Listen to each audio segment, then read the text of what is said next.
Kári, annars spennur leikur eiginlega, það sem þið svona tapir. Ekki fallað með Íslandi þessa dagana? Nei, við erum heldur betur ekki að fá mikla virðingu hérna og kannski ekki við búist en þetta bara, já, maður fann fyrir einhverjum sérstökum sársauka í gær og maður fann fyrir einhverjum enn nýjum sársauka í dag sko, sem bara erfitt að setja í orð sko, það er lett sko. Hvernig var að setja erfitt tap gærdagsins í baksýnisspegilinn og koma inn í þennan leik?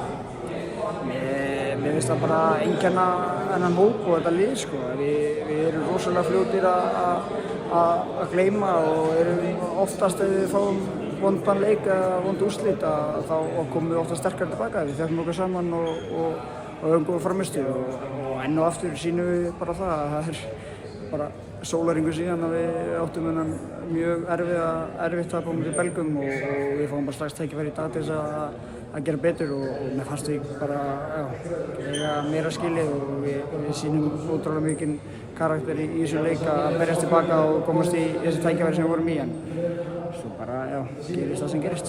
Hænu skrifuð frá því að ná í fyrsta sigurinn einhvern veginn hljótið að vilja þetta maður. Þetta er bara, þessi tilfinning er ótrúlega erfið að lýsa sko, að maður bara trúir eiginlega ekki að bæði í dag og í gær að við höfum ekki náð okkar fyrsta sigri sko, en þetta er körfuboltinn því miður sko. Þú persónulega alltaf að koma einhvern veginn svona flotta frammistöður með liðinu á þessu móti og ert að spila bara virkilega vel hérna í dag. Er gaman að geta komið inn með þessu krafti? Ja, sjálfsög.